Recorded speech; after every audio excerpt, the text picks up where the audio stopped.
मुझे मित्रों बहुत शिकायत है और भारतीय जनता से बहुत शिकायत है, क्योंकि भारतीय जनता का जो मध्यम वर्ग है हर तरह से दुख पा रहा है।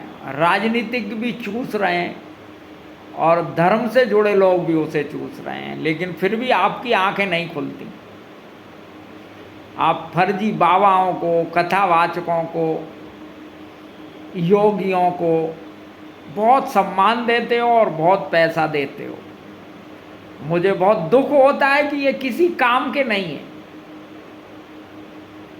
आप उनसे आशीर्वाद मांगने जाते हो और ये जो साधु हैं जिन्होंने शादी नहीं की है, तो आप उनसे काहे का आशीर्वाद मांग, आपकी शादी हुई है, आपने आशीर्वाद मांगने उनसे जाते हो। उन्हें क्या ज्ञान है शादी के बारे में जो वह आशीर्वाद के लिए चल देते हो वहाँ। आपने जो है इन लोगों को सम्मान देके और धन देके, जबकि ऐसा था ना कि साधु नाम की तो कोई चिड़िया ही नहीं थी हमारे यहाँ। तो ऋषि हुआ करते थे जो है भक्ति आंदोलन चला, इसमें साधु उपजे, समझ गए। ये शैव भी और ये जो शंकराचार्य ने पीठों की स्थापनाएं की, तो उसमें जो वो विद्वान लोग थे जिन्होंने देश के लिए दौड़ भाग की, उनके चक्कर में कपड़े पहन पहन के निरा फर्जी लोग आ गए, बंगाल, बिहार, यूपी और ये सब। और बस इन्होंने कहा महाराज हो गए हम, 2 क्लास पढ़े नहीं हैं और महाराज हो के माल काट रहे थे। अब माल काटते काटते जो है पढ़े लिखे लोगों ने, हमारे ने, क्योंकि हैं तो हम भारत के ही, हमारा जो है डीएनए में तो अंग्रेज और जो हमारा क्या कहते हैं, जो अंग्रेजों का शासन काल रहा, उसमें हमारे यहाँ कोई पहले भिखारी नहीं था। ये हमें भिखारी बना गए नई शिक्षा पद्धति डाल के, भिखारी, लालची। तो वो गुण हम में आ गए।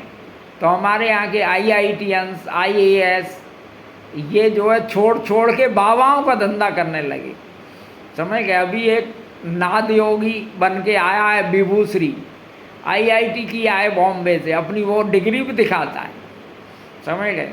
कहता काय का नाद योगी है, वो क्या है, रीपैटर्न करता है। किसको? DNA को। वाह भाई वाह, वाह भाई वाह। साला बायोलॉजी वाले तो कुछ नहीं कर रहे, साइंटिस्ट, ये IIT वाला कर रहा है।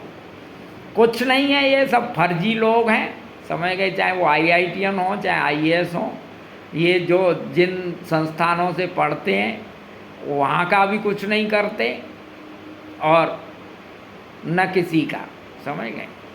ये सब क्या है ना, माल लूटने। IIT बन के, इंजीनियर बन के अगर 1 करोड़ का पैकेज मिलेगा तो अध्यात्म में पैकेज है 50 करोड़ का पैर छू के। तो ये सब धंधा कर रहे हैं। तो हमें आप लोगों से शिकायत है, मध्यम वर्गीयों से, साधुओं को, कथावाचकों को, समझ गए। ये योगियों को, अध्यात्म क्षेत्र के लोगों को 2 रुपये आप नहीं दें, समझ गए। आप उस पैसे को अपने यूज में लें ना, समझ गए। गरीब को दान करें ना, समझ गए। भूखे प्यासे को क्यों इनको देते हो, समझ गए। ये कौन है आप खुद समझ लो। ये ऐसा है ना, और इनकी जो फर्जी मक्कारी है, इनकी औलादें जानती हैं, 60-70 साल के होते हैं, दारू पी के इनको मारती हैं, समझ गए। और जो साधु होते हैं जिनकी शादियां नहीं होती हैं, उनको उनके चेले अंदर ही अंदर कूटते हैं, कोई जान भी नहीं पाता कि वो सब फर्जी लोग हैं भाई, ये धोखा दे रहे हैं पब्लिक को। इसलिए आप लोगों से विनम्र निवेदन है कि इनको पैसे मत दो, आपका देश पे बड़ा उपकार होगा, क्योंकि ये आपको लूट रहे हैं और घूम फिर के वही पैसा राजनीतिज्ञों तक भी जा रहा है। समानांतर अर्थव्यवस्था चल रही है। धन्यवाद।